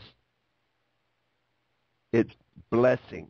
It's a blessing when you do these things. You give prayers up to what I call Wakantanka, the Great Mystery, or Tankashila, Grandfather. And for what you would consider angels, I would consider the spirit helpers. Yeah. To come and bless the land, that you would have goodness and understanding throughout the time you were there. Right. And so would you consider it's not just the spirits, it's the spirits and the ancestors as well, and the nature spirits, everything combined. Yeah, everything has spirit. Yeah. And the energy of the four elements as well, like the wind, the air, fire, wind, fire, water. air, earth. And what would you, because we've got a lovely stream running through here as well, and I was saying to Richard earlier, as they're down sleeping by the stream, that water has a special property, and I know Doreen Bennett's talked about that a lot, how water has memory. And yes. Time actually told me, do you remember our friend Time? Yes, I remember her. Yeah, she told me of the Aborigine feeling that, and she told me when I'm near water to stare into the water because the water will always remember me, and we will be able to communicate. Absolutely. Like what we used to do is that wherever we would camp next to the water. Mm-hmm. Water is life-giving. Yeah. Yeah. That's amazing. And it's wonderful not just to be outside, but can you go through, I mean, I know it's not always possible these days, but it used to be, and I believe you still do it in the summer times now, it's best to sleep outside, actually on the Mother Earth, not just to walk barefoot, but to spend the night outside. Well, this is the thing. In modern society, you have a thing that is, how do I put it? It's a fear factor. And the basic thing of fear is it takes away from the connection that we are to the Earth's Mother. In other words, I'm asking people, that are living in the cities, hey, get out in the country just a little bit, go camping. Mm-hmm. Feel the Earth's Mother from where you come. Take your shoes off. Walk on the earth. Feel her. Lay upon her. Lay on the bosom of your mother. Mm-hmm. Sit on the bosom of your mother and feel the power. Feel the love that she still has for every one of us. And twodog, say that you were out camping somewhere and you wanted to stay outside and you're a bit worried about any animals or snakes or anything. There's a blessing you can do as well where do you use rocks to surround yourself or tobacco to protect you in that? What I would do pretty much is I would give a tobacco ceremony to the Earth Mother also, right, and to the four directions and to the Creator. But and then I would put my lodge down. Uh-huh. But I would take rocks as well and make a circle. And then there, will be the fire. Fire is energy as well and power. Yeah. Yeah. And light. Therefore, whatever may come in, they won't go to that fire. Fire is also a protection. Mm-hmm. So you're creating your own energy so that anything that comes in that space will be really combined with your energy of love. Yes, it will be also understood that there is a boundary in a way also. Yes, because I will not harm anything that does not harm or try to harm me. Yeah, so it's mutual respect and love, honor, and respect. Yeah. So as anything that comes into that space, you become spiritually one. Yes. Yes. And it's all within love. It is a common understanding that from the smallest ant to the biggest whale in the seas, okay, mm-hmm. that we are related because it was made by Wakantanka as Wakantanka made us. Mm-hmm. Yeah. So therefore, it's a one-on-one relationship, not just with the Creator, but every living, breathing thing. Because we are part of Wakantanka as well. Sure. Yeah. There's no separation there at all. There's no separation between understanding that the mankind is no different than the wolf. Yeah. Yeah. Or anything else. How would you, this is just coming to my mind, twodog, if you don't mind me asking you. Oh, I don't mind. My brothers are so patient with me. I have 1,000,001 questions, so they never mind. No, I've forgotten. Oh, how do you go about finding? I know people often talk about power animals. Do you know anything about how we can connect to our power animals?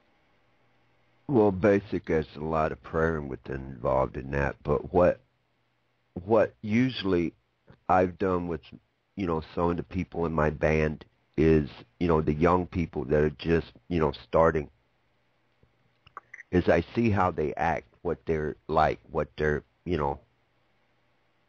what they do, how they do it. Like some people will be as aggressive, or within that aggression, you see what kind of power animal he may have. Right. Like mine is my strength animal is the wolf. Mm-hmm. I have the hawk, the eagle, and the wolf with me. Well, you've needed the wolf for all you've been through your life, twodog. Well, ski. I'm not going into that story now, but I know your story and everything you've been through, and yes, I know you do. And it's amazing that you're sitting here now and you're out on the radio, bringing people together and trying to help everybody else to understand why we're here and where we're going together with Mother Earth. Well, if I may, why you have me is to understand one thing that I'm doing as well, and that is from the 4 directions of the black, white, yellow, red of human being. I think it's time to take the color ratio out and look at the human being. Because we all love our children when we come home. We all love our husbands, our wives. We all sit down. We all laugh with each other. We all eat with each other. We all talk with each other. We're not that different. Uh-huh. And how is Windstar, talking of the wife? She's fine. She's finally got her disability. Oh, brilliant. After about 3 years after that truck run her over. But she's doing well. Is she there? Oh, she's back in the other room. Right. I know she's shy about coming on the radio. She has so much to say. And how is Eagle Horse doing, twodog? Oh, she's doing just fine. I mean, the medication that they got her on is kind of making her a little gray-headed, but she's doing all right. Mm-hmm. And she's wonderful. It's so amazing everything. How old is she now? 15. And she's had an unusual type of cancer since almost from birth, hasn't she? It wasn't long after that. She's had medullary thyroid cancer and men's 2B since she was born. Mm-hmm. And she goes through so much, but she's also a powwow dancer, isn't she? Well, she dances. She's a medicine jingle. She dances for the sick in the powwow. And whenever she gets into that mode and she's dancing, it was as if there was nothing wrong with her. She's just pure spirit dancing, and she doesn't stop. No, she don't stop. Basically, even I'm a men's traditional dancer myself. Yes. And basically the circle, as far as the dance circle, it's a healing. It's a healing for all of us. And once we go in, it's like when I dance, I don't see anyone. Yes. I'm dancing for the ancestors and the Creator, mm-hmm. and I see nobody. Yes, you're not even in a world of your own. You're in another world with the ancestors.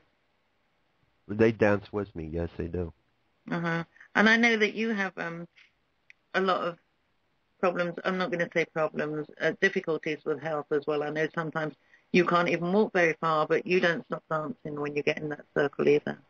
No. The medical, the physical condition that I'm in, okay, mm-hmm. is a honest spiritual blessing. Okay. That's lovely that you put it in that space too, girl. It's brilliant. Is there anything you'd like to say, Richard? No, I'm just Shannon? feeling that energy. Beautiful. Everybody's Thank just you. sitting here, not speaking. You've put them into silent mode, because they're feeling the energy that's coming from you, Twodog, and it's just, I mean, and I'm so amazed and blessed and honoured from the people that I've met. I mean, how long have I known you? A couple of years now, maybe. About 2 or 3 years now, yeah. Yeah, and we met the same as a lot of us here met. We met chatting in a chat room on a radio station somewhere. Well, the thing about it is, you know, guys, when I joined that chat room for the first time, I would speak a little traditional, and they just didn't know what I was saying, so I kind of had to, you know, let everybody know what I'm saying. But it's become a beautiful friendship, and I thank Wakan Tonkin the highest that I have this now. And I know that from that chat room, because I started going there because you used to appear on the Buffalo Talk show, and that's why I went on there to listen to you and some of the others on that program, and that's where I met Time from Australia and a lot of us. And then you went from there to start your own show as well. And I called into your first show, Twodog. Yes, you did. We're doing the heart drum right now, and it's letting the indigenous people have a voice, which, you know, on mainstream world media, we're not. We're kind of invisible people. Well, even the things they say about us, Twodog, are all totally untrue anyway. We don't get that. You know that the news isn't right. Sometimes it's good to be invisible.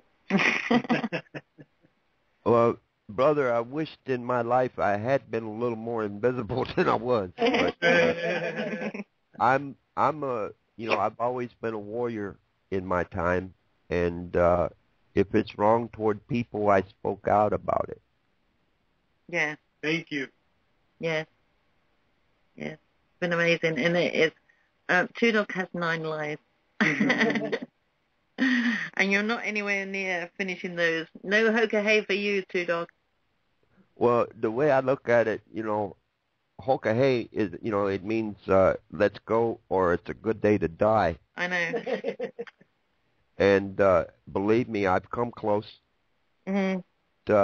You know, the thing about that is, I will only go when Grandfather wants me to go.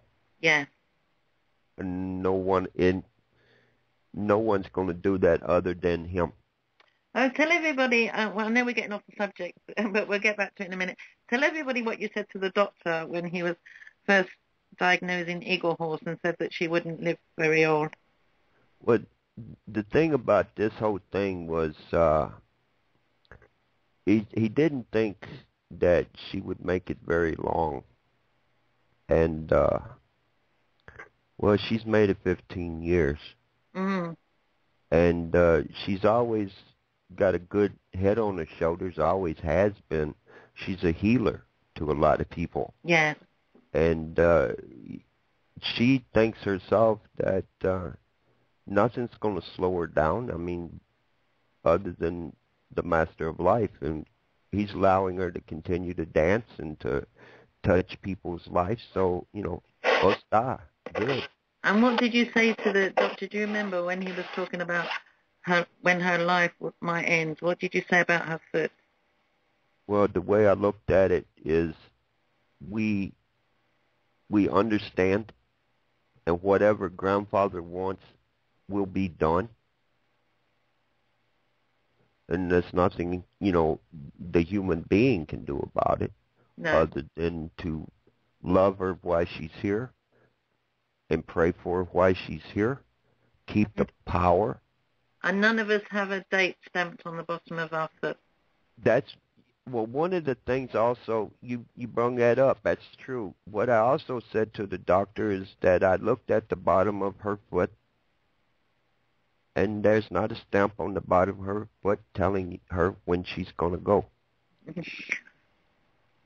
Only Creator knows. And I know we've got off the subject of the land, but It's not really, because it's not just about the land we're here with, and everybody knows that. It's not just an intentional community that they're trying to make. I'm going to say we, not they. We're all involved in this together. And about growing food, it's acknowledging our closeness, our being as truly one with Mother Earth and nature.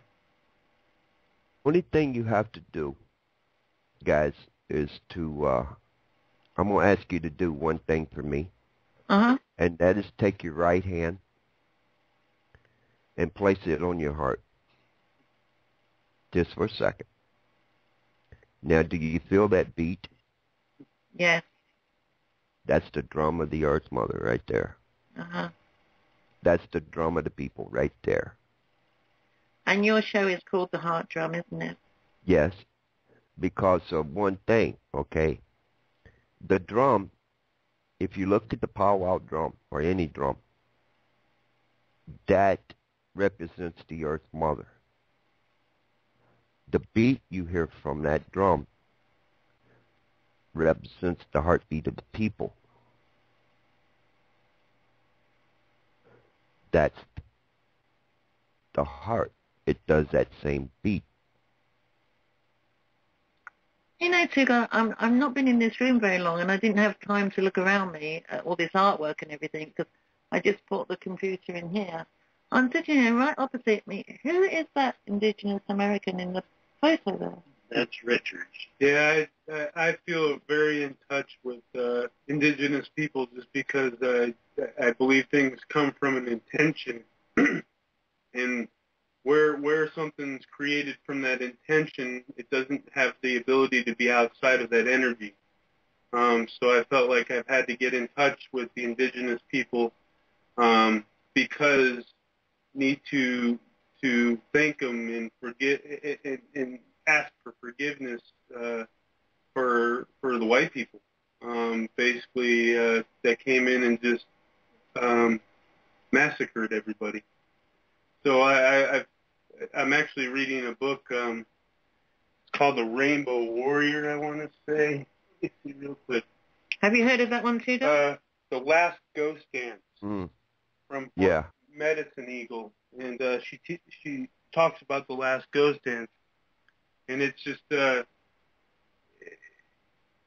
feel very in tune. I was told by a lady that I have a chief that's with me at all times, and she's seen the chief before, but she's never seen him completely like a human being. It was just a wispy a vision before, and behind me, this chief was just a real solid being, and it's always been within me to I guess give homage to people that really understood it. As I sit here and listen to you talk, it's so simple. It's such a beautiful way of life, and for me, it's such a reality at this point in time. So for me, I want to say thank you, and forgive people for they didn't understand, they don't get it. They didn't. There's a lot of people that still don't, but there's a lot of people that do. And the way you're describing things and teaching things, you're touching every layer, everybody, because it's truth. It's beautiful. It's what is. And thank you again. Well, it's like this, my friend. Within this time of understanding, we understand what happened. Now we want to make sure that history does not repeat itself. Therefore, we understand the human being. If two human beings can talk, being of different culture, then as long as that truth remains, therefore conversation, therefore common understanding. In other words, let's put it this way, what Custer did, you did not do. You wasn't there. Thank you. What I say, Twodog, is though, although we know that we weren't involved with that, and it was only really a very few people that were involved with it, but we're carrying the karma of that, you know, and some people are understanding that and doing the best they can to join spirit with yourselves and other people like you. And you know, like we've all had several lives. I'm actually looking at this big poster there. You don't know who that is in the poster, no? No, it's actually the Ten Commandments. He's actually sitting there with a peace pipe, which is why I keep being drawn to it. Smoking a peace pipe, and he looks. That's what got me. He was looking at me. Yeah, he's almost like Sitting Bull, but he's not Sitting Bull. But he's got a wonderful attire and a wonderful. Even though it's only a photograph, I can see the beautiful energy emanating from him. It's as if he looks right into your soul, doesn't it? It's the 10 Indian Commandments, and I just was going through a store, and he was talking to me. And I read the commandments, and it was just so in tune. What commandments are they? What are you talking? I'll read them. Have you heard of the 10 Indian Commandments? Treat the earth and all that dwell thereon with respect. Remain close to the Great Spirit. Show great respect for your fellow beings. Work together for the benefit of all mankind. Give assistance and kindness wherever needed. Do what you know to be right. Look after the well-being in mind and body. Dedicate a share of your efforts to the greater good. Be careful and honest at all times. And take full responsibility for your actions. I think that really just kind of speaks to the oneness that I feel I've personally, as well as everybody else individually here in the space, have been trying to attain, you know, the oneness. This is Shannon, twodog. Nice to meet you. But as I was saying, we in being closer to nature, we're trying to take the next level of not just knowing these plants and animals and streams and rocks, but having a real relationship with them, like you would interact with a human. And that reverence and respect is suddenly palpable when you look at it as an equal in a relationship forming that way. I mean, there's a trust, there's a give and take. It's very clear in a space like this how quickly you can go to that place, but also how quickly you can be removed from that place if you allow yourself, you know?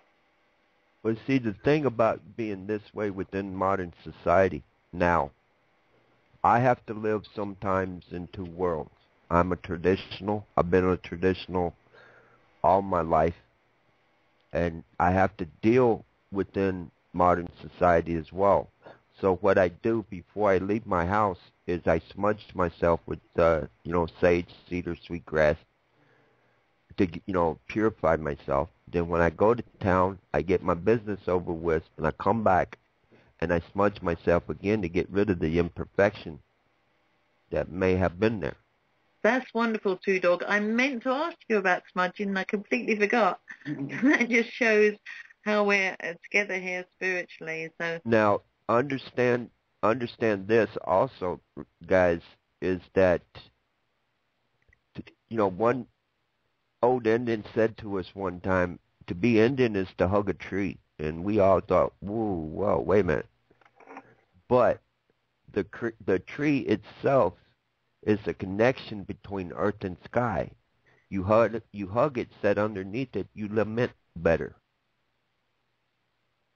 Right. You think better. Yes, because the roots go right down into Mother Earth, but also the tree is going up toward the sky world. Yes. So therefore you lament better. Now, as far as indigenous thinking, Indian thinking is common, normal, everyday thinking. That's it. It's just common, normal, everyday thinking. Yes. Yeah. Yes. It just makes sense. No complication. And number two is, it's how you walk this earth walk. Because Lakota's saying that you will be remembered by the tracks you leave behind you. You definitely will.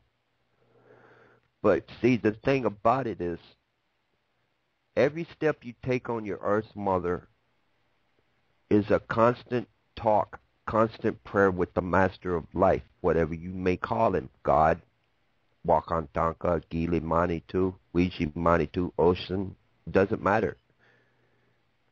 But this is the point. Every step you take on this Earth Mother is a constant talk, constant prayer with the Creator. So therefore, one-on-one relationship.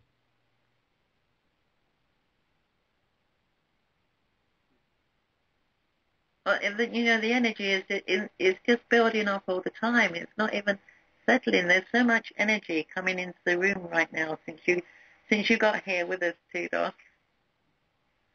But see, energy's like this. It's a constant being. Energy has constant being. There could be good energy, bad energy.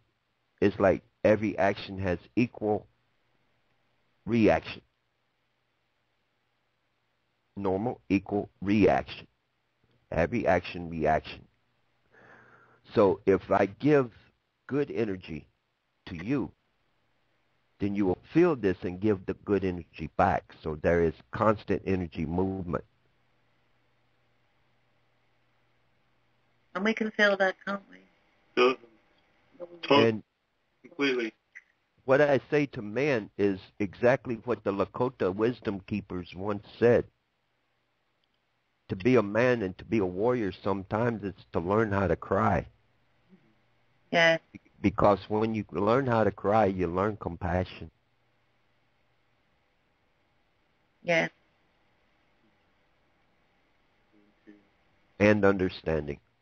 I just wonder, twodog. I know there's quite a few things that you've said, your parables and stories that have just had an impact on me. And while we've been talking here about the land, and we've had discussions here about the feelings of snakes and insects.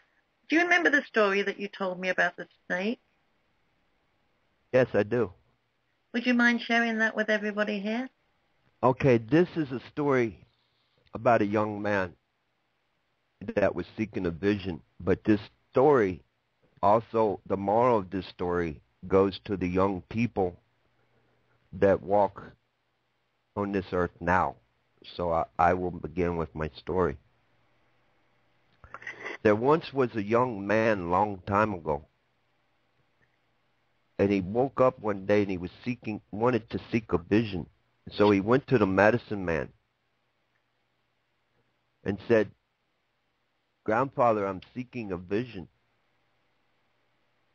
So they got the inipi, the sweat lodge, and they took the sacred pipe in the sweat lodge, and they sweat and they prayed and they smoked the pipe together.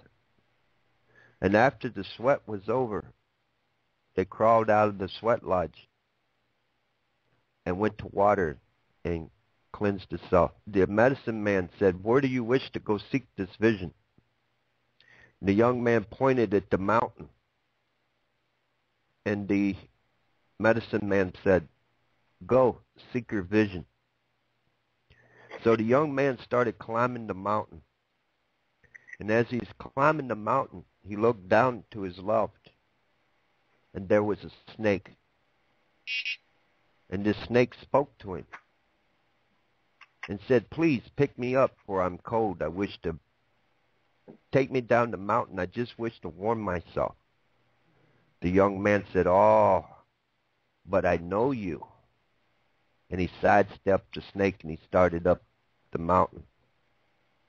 Further up the mountain he went. He looked down. Lo and behold, the same snake. The snake said, "Please pick me up, for I am cold. Take me down the mountain. Place me on a rock where I can warm myself. I promise you I won't bite you." And the young boy said, "Oh, but I know you, snake." And he sidestepped the snake one more time. went further up the mountain. Halfway up the mountain, he looked down, and lo and behold, that same snake again. The snake said, "Please, I promise you, I won't bite you. I'm freezing.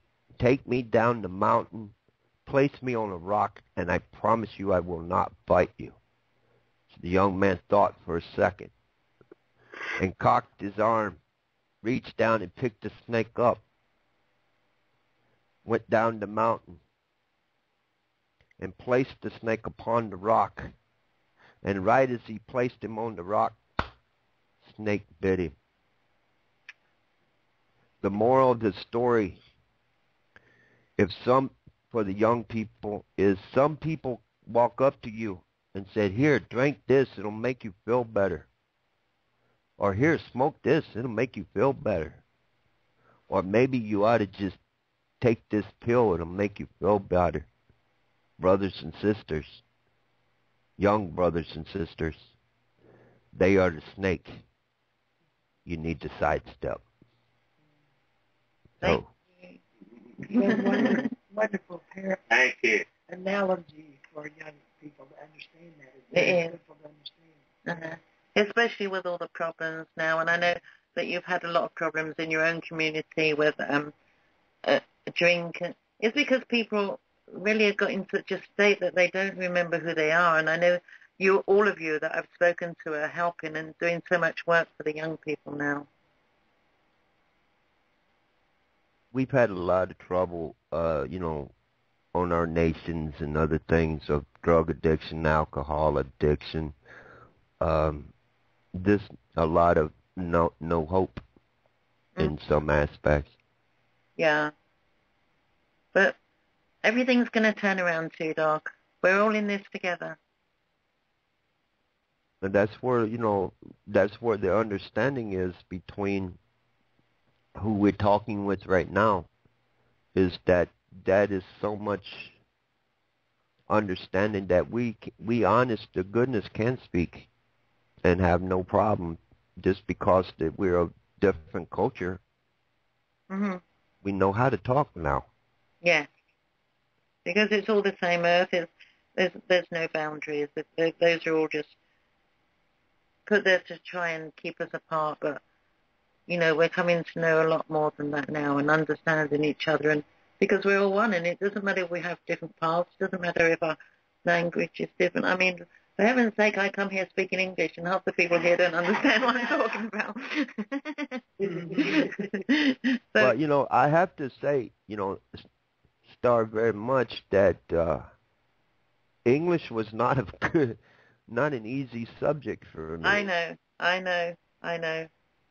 It's because I know that I don't remember. I know that when we used to speak all the time before I got really busy doing things and we were doing different things, I don't speak to you as much as I used to. But at that time, I remember you helping me to speak a lot of the language, but I'm afraid I didn't keep it in my head.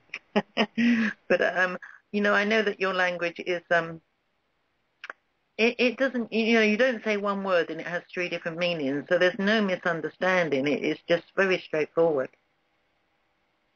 The thing about it, Oseo, or in my Mohawk way, Tsgali Cherokee. Mm-hmm. Yeah. If I say, thank you, Ski, that's my Eastern band Salagi that I come from. I remember Ski. Means thank you. Mm-hmm. Osta, good. Ostada, very good. It's the problem was basic. They didn't want to know. But see, this is the point. And this comes from Tashuka Wicco. You know him as Crazy Horse. He once stated that the children of the white man will come to learn what their ancestors would not, and that's happening. Yeah, absolutely. Oh, look at us. Yeah, we've been here before. We know, and we all came here at this time because we knew that we could overcome this separation, divide and conquer, whatever you want to say. I agree with the late American Indian movement, Russell means, whether you're on Pine Ridge or Chicago right now, black, white, yellow, red, we're all on the res. The thing is, twodog, we've always been on the res. We've only just now started waking up to it and understanding what is really what, and everything they've told us is lies about our history as well as yours, and what's happened to our children, what's happened. It's been going on for centuries, and nobody even realised because they just watch TV and believe what they're told. So we're not doing that anymore. Well, the system that we as indigenous people, you take myself, if I can't tell you the truth about something, I won't say a word. Yes. Yes. We're actually coming to the end of the show now, twodog. It's gone so quick as usual. I'm just going to go around and ask anybody if they have just something to say before the end of the show. Linda. All I have to say is thank you, Sheila, for being here. And thank you, twodog, for coming. twodog. for coming on and sharing with us very much, because I've wanted to talk with you before. Well, Ski for having me, for one. And, the way I look at it with all of you, Wakam Tanka Kichi On, may God bless. Mm-hmm. Richard Lynn. I know we all... don't worry, we can go over a couple of minutes. Carry on. We all share the same spirit. And when we talk the truth to each other, we understand that. And this seems to be how we can understand that we are all one, and there is no separation. Thank you for that message. Shannon, is there anything you'd like to say? I just think your message is amazing from what I've heard in this conversation and your radio show, what you do. And I feel blessed to have met another brother and blessed for your spirit. And I have to say as well that the reason that Mashu and Doreen Bennett are on our The People's Voice on every Monday now, where we've given them the slot to do that show there, I only knew Mashu through twodog. And I only knew Doreen through Mashu. And and there's another interesting thing as well, just quickly for the end of the show. I had a friend in England years and years ago. I hadn't seen him for like over 20 years, maybe 25 years. He was a British person and worked the same area as me. And I also knew that he was ancestors of Cherokee as well. And I had not seen him or heard from him for all that time. And then I come over here and I'm chatting to twodog. And who did you introduce me to? My old friend Mark. Yeah, he's a friend of mine, yeah. There is no coincidence. What would you like to say, Richard? I'm just thankful to talk to my friend again. It seems like we've been together many times before. We talk the same language, and I don't see any colors or anything in between us. It's all one. Thank you, my brother. And Ski twodog, the Blog Talk actually did close down about a minute and a half ago, but it still goes on recording for as long as we want to. So we're still here. People in the chat room will be able to hear it on the archive. So just one final message for you, from you, twodog. Oh, Star, I can do it like this. Let's do it this way. Grandfather Creator, hear me. I'm weak. I send a weak voice to you. May we look at each other as human, the human being of what you've made. May we stop, sit down, look at the earth, look at our mother, and tell her that we love her, and tell everyone that we give this love to each and every one that will accept it, and that we all have this common understanding that there is no color, there is only the human and the nature of itself, and that we are that part, and we will never, ever bow down to anything else. Only to you, Grandfather, for you are the grandfather of the world. Aho, Matakawapi.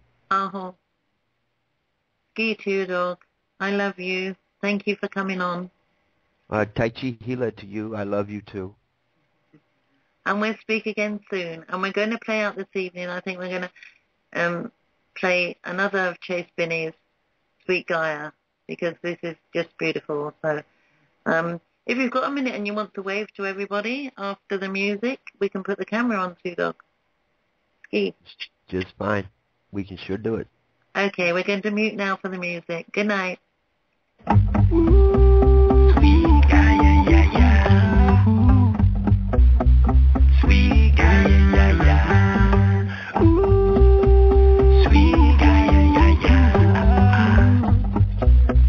Sweet Gaia, yeah, yeah. Step into the forest, out among the trees. Listen to the music that's falling from the leaves. Walk down to the river, let her wash your feet. Lay down on the grass, close your eyes and breathe. Oh, sweet Gaia, you take away my pain. You're always there to ground me when I feel insane. I wanna say I love you, I wanna give my thanks. It's an honor and a blessing to walk upon your face. Sweet Gaia, yeah, yeah. Oh, Mother Earth, sweet Gaia, yeah, yeah. Sweet Gaia, yeah, yeah. Oh, Mother Earth, sweet Gaia, yeah, yeah. Just let the river wash away the pain. Just let the breeze blow it all away. Just let the sun burn it from your skin. Just let the earth do what she's done again. Each and every one of us got their own place upon the crust. The planet's waking up, my friend. She's reacting to our touch. Every time we appreciate, relaxing the beauty of the day. Plant the feet in the grass and say, I love this world. Oh, sweet Gaia, you take away my pain. You're always there to ground me when I feel insane. I wanna say I love you, I wanna give my thanks. It's an honor and a blessing to walk upon your face. Sweet Gaia, yeah, yeah. Oh, Mother Earth, sweet Gaia, yeah, yeah. Sweet Gaia, yeah, yeah. Oh, Mother Earth, sweet Gaia, yeah, yeah. How sweet it is to be here with you when you're here with me. Everywhere, every step I take, I'm spreading love and harmony. Said, how sweet it is to be loving you when you're loving me. Two hearts become one, yeah, one love, one love. Feel it in my feet, rise to my soul. Feel like a kid again, cause I know always beneath my feet you live. I'm in love with the love you give. Feel the heartbeat inside my shirt. Feel the rhythm of Mother Earth. New vibration coming through the earth and me and you. Oh, sweet Gaia, you take away my pain. You're always there to ground me when I feel insane. I wanna say I love you, I wanna give my thanks. It's an honor and a blessing